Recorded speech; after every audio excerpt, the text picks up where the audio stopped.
Hey everyone, it's Metalhead in Mexico. This is Keiko, the Metal Dog, here on another video.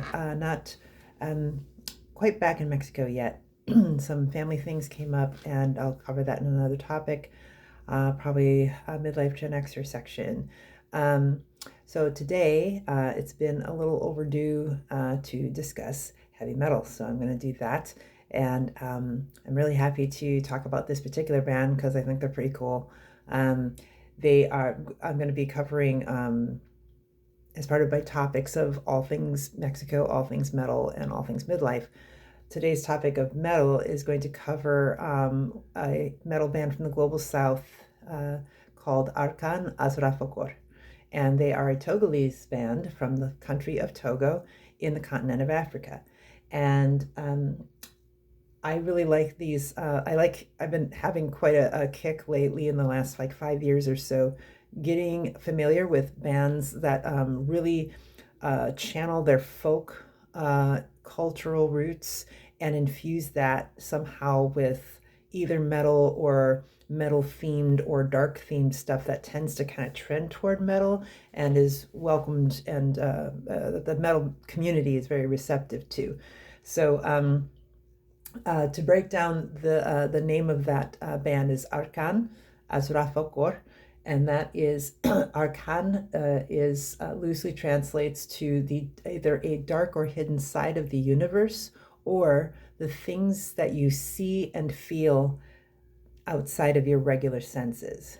So I kind of think that's sort of a neat concept to start with, as far as that's just half the name of the band. And Azrafokor is Fist of the Warrior, and an adaptation of a word in their language, which breaks down to warrior and headquarters or fist, or even can be broken down to the five fingers of the fist. So if you think of it like that, kind of in how this becomes a one single powerful force, right? So with that in mind, obvious, right? But there's five members of the band, and so for them, kind of merging those different words together forms a good strong identity for them. And I kind of like sort of going with kind of like concepts within the band name itself versus just going with some of bands that, especially like in the US and Canada and Europe, they just tend to go with whatever sounds kind of foul, nasty, or negative, or dark, or scary. And that's all cool, but it doesn't, like, in and of itself, it doesn't like really mean anything. It's just like, ooh, that's sounds scary or dark, and that's kind of where it ends, right? With this, they are, I would kind of describe them as kind of definitely cultural folk music that's steeped in crunchy grooves and some churning kind of freight train style drumming, which I really like. It kind of reminds me of early Slayer in parts, but yet they have a lot of groove too, which I really like. And so they're comprised of five band members, as I mentioned before, and they formed in the 2010s, with the current lineup started in 2015. There's two brothers, the guitarist and main vocalist, I believe, and he does a lot of the writing also, I believe. And his name is Kodzo Ahavi, excuse me, and his brother Enrico Ahavi, and Mas Aholu, Francis Amevo, and Richard Siko. So that's Arka'n Asrafokor. And what I really like about them is when I say like cultural folk music, I don't know the names of all the instruments, but they definitely use a lot of like African percussion, like cowrie bells and djembes and things like that. And I just really appreciate that just as a drummer. And also that I've studied, I did in between bands, I did a stint where I was studying African drumming and dance, and that was my introduction to just like time signatures I just never really thought of. And so that kind of increased my complexity of understanding time signatures. And I studied some other dance too, where you had to learn different time signatures as well. And I just never really gave it that kind of attention, based on the type of music I was listening to and playing in my in my early to mid 20s, it just wasn't really something I was grasping. And anyway, so I like that. But it's a very, what I think they offer is really just a lot of like injecting good energy into it. It's kind of heavy, intense stuff from what I can tell. Um, and but just a departure of. They also have, oh, so with the five band members, that includes also, so they have a percussionist as well as a drummer, which I like. Of course, right? Why wouldn't I? So it's like you think like just one guitarist, but then like you still have five people. You know, definitely have two drummers. Why not, right?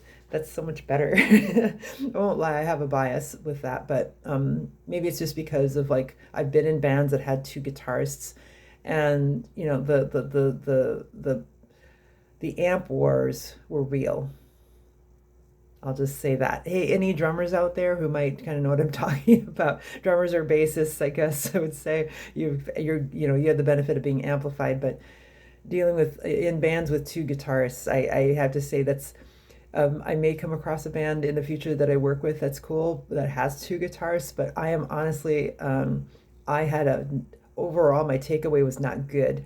Um, that just I it just becomes such a battle all the time with their egos and their amps and the volume, and then like this is a brief aside, but I'm reminded that one of the last times I was in a band like that, I was trying to be civil, but they ultimately told me, well, maybe you just need to hit harder.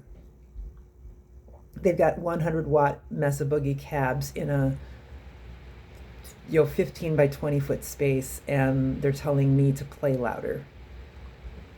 I just, right? Anyway, they have two albums out now, Za Kevi, which came out in 2019, and Ziko, I believe I'm pronouncing it right, which came out in 2024. So right now, they're growing in popularity a bit. They got 22,000 followers on Facebook, and I think they have a few different. They have about the same on YouTube also.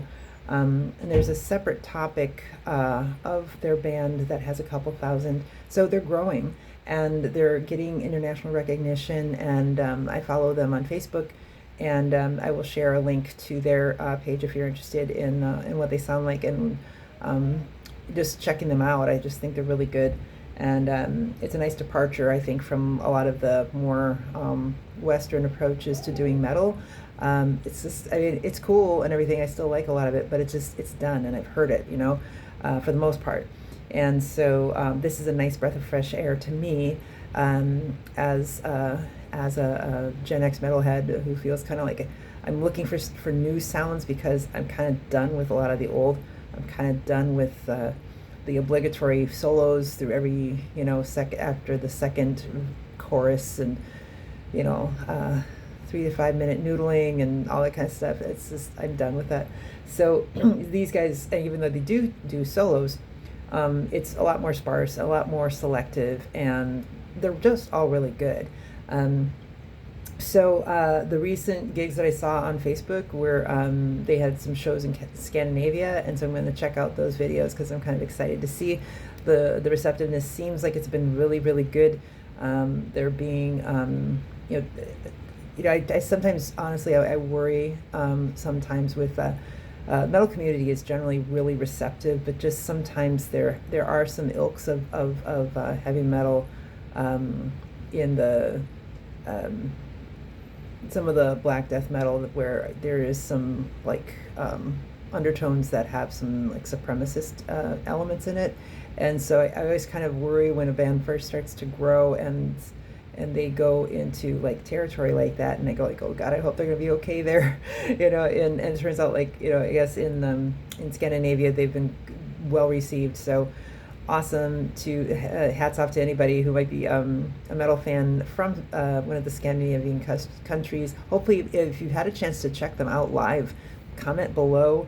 It'd be great to just hear what your take of their show was. If you've gone, if anybody's seen them actually live, no matter where you are in the world, throw that down in the comments. It'd be really cool to hear what it is you like, what you kind of wish you could, what you wish they'd be more like or something. But I'm pretty happy with the way everything I've heard, it's like, wow, that's pretty cool.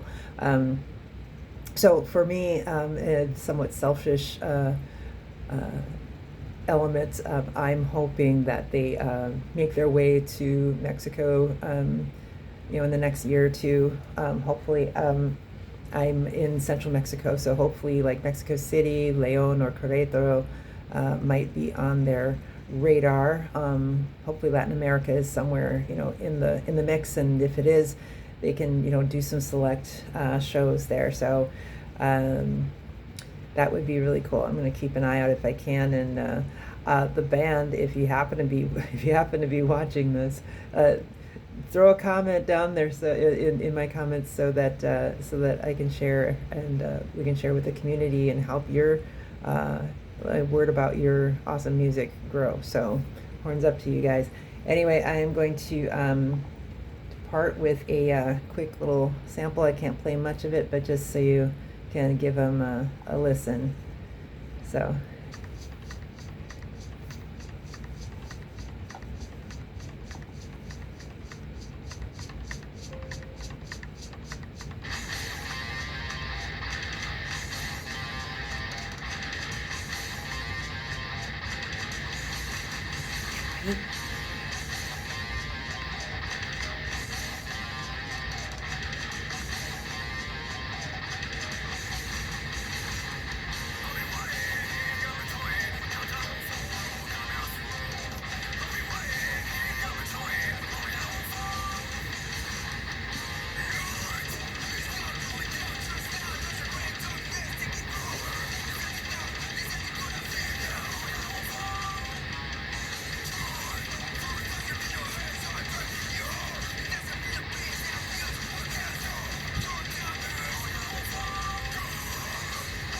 Yeah, right?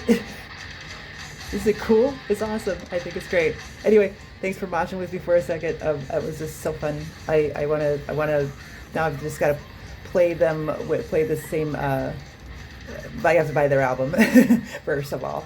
But I'm gonna put earbuds in and continue to rock out. So hope you guys are listening to something cool today. And what are you listening to right now? Actually, if there is a cool metal band that you either is like a longtime favorite or something new you've checked out, post that too. And if this kind of content interests you, please like and share. And if you dislike it, of course that's cool. Say what you like or dislike. It's all welcome here. So again, thanks for your time. This is Metalhead in Mexico. Ciao for now. Blessed are the weird.